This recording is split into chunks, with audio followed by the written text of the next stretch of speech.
阿 Shiba，我哋今次嚟到北海道，你有啲咩想做㗎？我想去札幌度行街爆買啊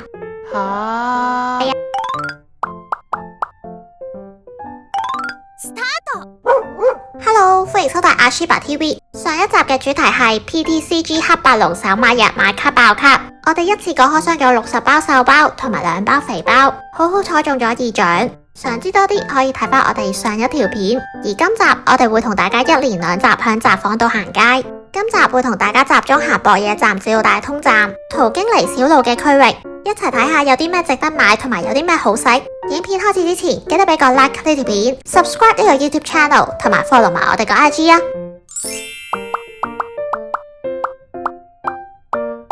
我哋今次都係住喺札幌 Stream Hotel， 之前嘅影片有詳細開箱過呢間酒店，想知多啲可以睇翻我哋呢條片。出發去行街之前，一齊去食個早餐先。今次開箱嘅餐廳位於酒店基座商場嘅1樓，即係地面嗰層。呢間餐廳係連鎖店，總店位於長崎縣，同一個集團旗下仲有燒肉店。而今次開箱嘅餐廳主打名叫100嘅吐司麵包，佢嘅班戟同埋牛角包都好出名㗎。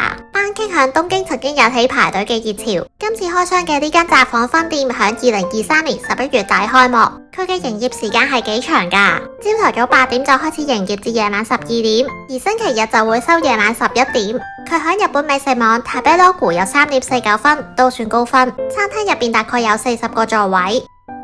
呢度嘅早餐選擇都算多，嚟到就一定要叫100嘅吐司麵包嚟食。我哋仲加用少少錢轉餐飲做 latte， 不過 latte 飲落就淡咗啲，唔太推介加錢轉。其中一份早餐我哋叫咗沙律，沙律就味道正正常常啦。第2份早餐我哋叫咗用100吐司麵包嚟整嘅三文治，100吐司麵包含水量為100，即係麵粉同水嘅比例為100:100，所以就叫100。都有諗過咁咪真係1:1咯。呢度亦都可以單點一塊100嘅吐司麵包嚟做早餐。我哋叫嘅呢款100吐司麵包三文治上面有流心蛋同埋芝士碎，個流心蛋整得唔錯，係幾流心噶。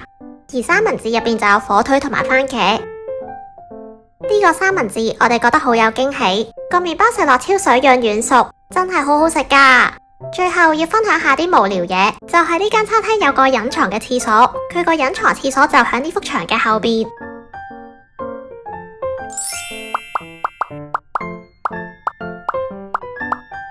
食完早餐之後，我哋就開始行下街。第一站我哋會行酒店基座商場嘅超市。我哋之前嘅影片有詳細介紹過呢個新嘅商場，佢係響正博野站上邊，真係好方便噶。如果想知呢個商場嘅基本資料，可以睇翻我哋呢條片。而家影片望到嘅超市位於商場嘅 B2 樓層。呢間超市係北海道當地嘅超市品牌，佢嘅面積超大，佔咗全層 B2 樓層，有齊蔬菜、生果、肉類、酒同埋咖啡等等。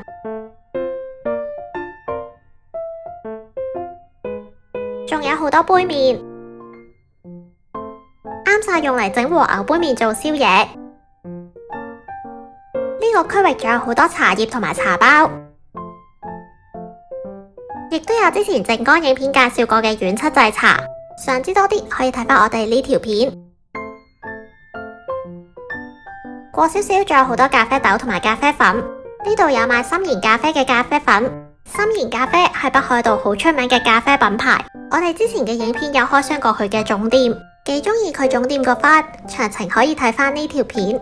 如果冇時間去總店買店鋪限定嘅咖啡豆，都可以嚟呢間超市買呢幾款嚟試下。除咗深研咖啡，呢度仲有賣宮之森咖啡嘅咖啡粉同埋豆。宮之森咖啡亦都係札幌知名嘅連鎖咖啡店，我哋覺得最低嗰2款係幾抵玩噶，就係呢2款啊。佢係咖啡粉嚟，都幾大包噶，每包價錢係1250 yen。而呢一邊有急凍食物，再行前少少就係收銀。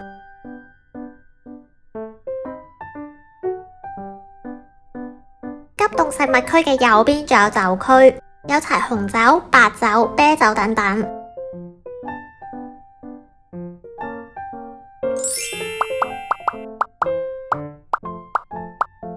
之後我哋會上一層去商場嘅 B1 樓層，呢層係 Food Market， 有麵包店、小食店、星巴克等等。呢層比較值得推薦嘅餐廳有一間名叫藥雞時代嚟自小樽嘅炸雞名店，我哋之前嘅影片有詳細介紹過小樽嘅總店，而另一間比較值得推介嘅餐廳就係根室花園回轉壽司店，我哋之前嘅影片有介紹過根室花園嘅其他分店，呢間我哋覺得係值得等待嘅壽司店。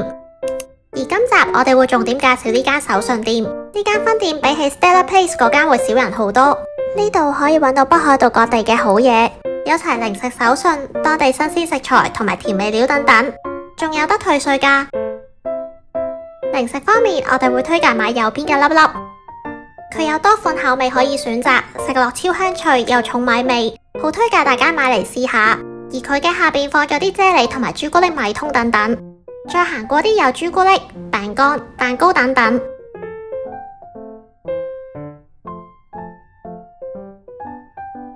仲有薯條同埋白芝戀人等等。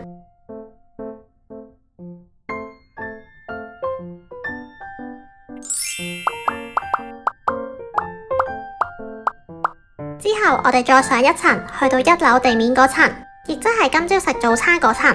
除咗今朝介紹嘅餐廳，呢層仲有朱古力專賣店，售賣朱古力蛋糕、雪糕、朱古力等等。不過呢間分店嘅店鋪面積比較細，入邊淨係得企位。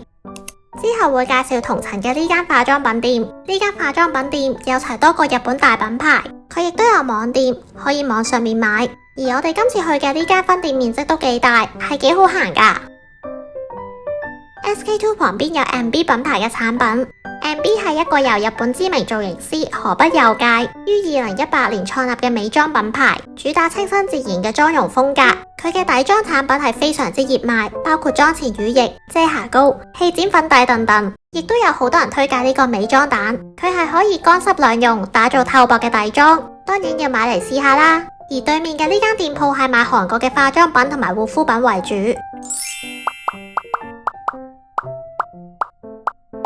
再之後，我哋會上2樓行下，呢層有齊服飾同埋100円店。我哋第一站會去 Honey 度先，佢係一間平價嘅女裝連鎖服飾店，響日本各地都會見到佢嘅分店。今次嚟呢度先係因為佢之前有出同 Chiikawa 聯齊嘅產品，有出 T 恤、短襪同埋袋等等。我哋揾到最後一件小白啦，不過就得返大碼，因為真係太大件，所以最後就冇買到。呢層仲有 ABC Mart， 我哋覺得呢間比尼小路嗰間好行。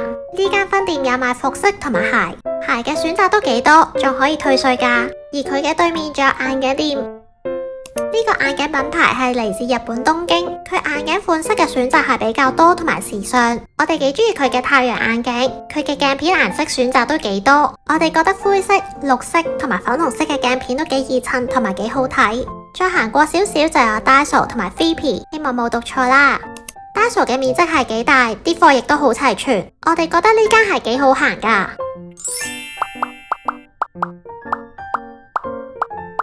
而商場嘅3樓有 Food Court 同埋 Jigo 遊戲機中心。我哋之前嘅影片有開箱過 Food Court 入邊嘅湯咖喱店，詳細嘅食評可以睇返呢條片。而商場嘅4樓有唔同嘅餐廳，喺呢層仲揾到之前東京影片開箱過嘅月島文字燒，詳細嘅食評就可以睇返呢條片。再上多層去到5樓就係戲院為主。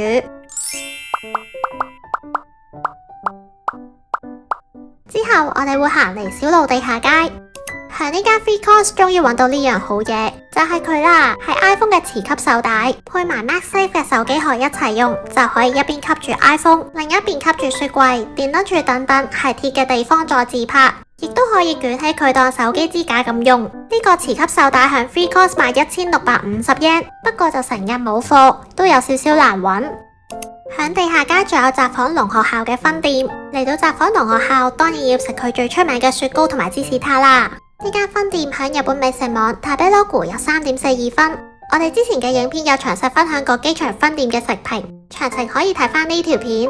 而今次呢間分店佢嘅雪糕都係咁好味，推介大家嚟試下。返酒店放低戰利品之後，我哋會去博野站附近食午餐。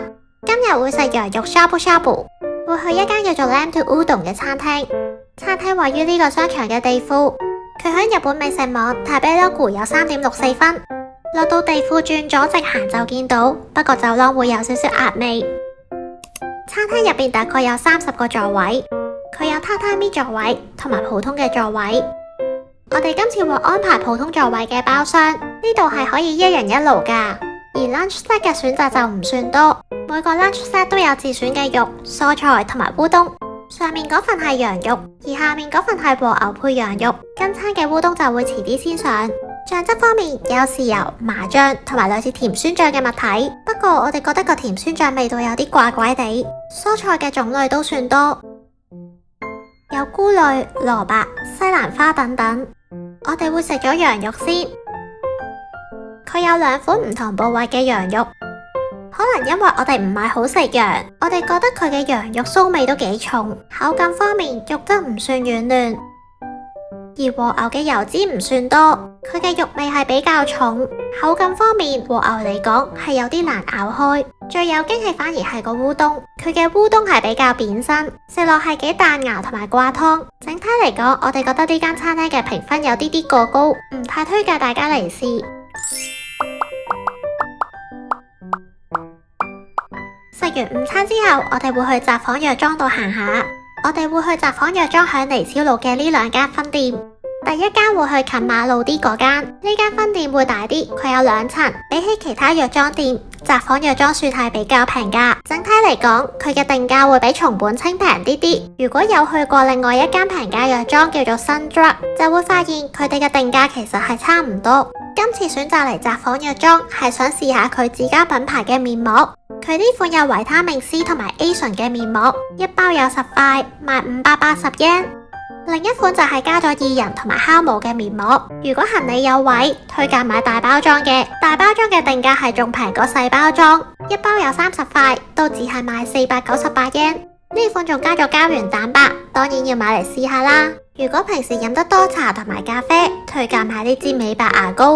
我哋覺得白色呢支嘅效果最明顯，不過如果你有敏感牙齒嘅話，就記得問咗牙醫先好試。而附近另一間札幌藥妝嘅面積會細啲，得地下嗰層，入邊賣嘅嘢都大同小異。相比之下，我哋中意近馬路嗰間多啲。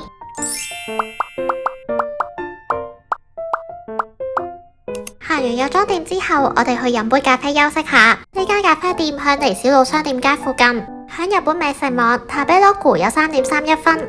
響網上面，佢係好受韓國遊客歡迎嘅咖啡店。今日嚟試下係咪真係值得推介啦？呢間咖啡店嘅面積比較細，入邊得5個位，入邊最好坐應該係呢個梳化位。梳化後邊有好靚嘅壁畫，而咖啡嘅選擇唔算多。我哋今次叫咗2杯咖啡，上面嗰杯係熱拿鐵，而下邊嗰杯係呢度嘅特飲。呢度嘅咖啡豆係有陣陣嘅煙燻味，係幾特別噶。而呢杯特飲嘅咖啡濃度係會濃過拿鐵。我哋覺得2杯都幾好飲，推介大家嚟試下。飲完咖啡之後，我哋會去3月同埋 Parco 度行下。由啱啱間咖啡店行去3月大概5分鐘左右。3月入邊有好大間 GU 同埋 Uniqlo。我哋想去 GU 係因為佢出咗同 Gikawa 聯乘嘅產品，想買兔哥嘅 T 恤、短襪同埋袋。好可惜，去到嘅時候職員話已經賣晒。之後我哋會去3月對面嘅 Parco 行入邊嘅 Muji。順便講一講，呢間 Parco 入邊係有Gikawa嚟噶。我哋之前嘅影片有詳細介紹過呢間分店，不過佢而家就裝修緊，去到今年7月4號先會重開。講翻嚟 Parco 嘅重點先，就係去 Muji 啦。呢間 Muji 有2層，5樓嗰層係賣化妝品、護膚品同埋服飾為主，而6樓嗰層係賣食物、廚具同埋家具為主。我哋嚟係想買佢嘅 Hair Mask 嚟試下。呢個系列係貨受損髮質，總共有3款，白色係保濕，橙色係護色，而紅色係強印。好彩3支都俾我哋買到。開咗嚟試之後，我哋最中意白色嘅香味，佢係有啲木味，係幾香噶。不過老實講，3支嘅保濕度都麻麻。行完3月同埋 Parco 之後，我哋會去食晚餐。今次去嘅餐廳係響之前影片開箱過嘅酒店 Bespoke 酒店嘅旁邊。餐廳位於呢棟大廈嘅地庫，而大廈門口係有餐廳嘅燈牌。由 Parco 行過嚟大概需要5分鐘。佢喺日本美食網Tabelog有3.58分，係幾高分噶。響2020年更加曾經獲選為百名店，主打使用北海道各地嘅肉類嚟整漢堡扒，除咗牛、豬同埋羊，呢度仲有用鹿肉嚟整嘅漢堡扒。餐廳入邊有吧台嘅座位同埋普通嘅座位，總共大概有36個座位。我哋加咗大概500 yen，將跟餐嘅湯轉做洋蔥湯。呢個洋蔥湯個 size 係比較迷你。佢面頭有好多芝士，而湯入邊有好多洋蔥粒，個湯會比較濃，但我哋覺得幾好飲噶。主菜方面，我哋今次叫咗牛肉漢堡扒，呢度係會用火嚟燒一燒個漢堡扒，跟餐仲有大量沙律菜，仲有迷你鐵板俾你自己再加熱塊漢堡扒。而漢堡扒係可以選擇醬汁，呢款我哋選擇咗芝士醬，沙律用咗啲醋嚟調味，係幾好食噶。主角漢堡扒面頭有個半熟嘅流心蛋。呢度嘅漢堡扒本身已經煮到近乎全熟嘅程度，我哋就覺得唔使再用迷你鐵板再加熱，因為過熱會影響口感。個漢堡扒就咁食已經好好食，推介大家嚟試下。最後喺酒店樓下嘅羅森揾到好嘢，就係威士忌朱古力雪糕同埋威士忌朱古力。好啦，今集嚟到呢度，好多謝大家收睇呢一集，下一集會繼續同大家喺雜房度行街。最後記得俾個 like 呢條片 ，subscribe 呢個 YouTube channel， 同埋 follow 埋我哋個 IG 啊！我哋下集見，拜拜。ありがとうございました。阿 Shiba， 我哋今日真係買咗好多好嘢啊！我聽日要繼續爆買啊！吓？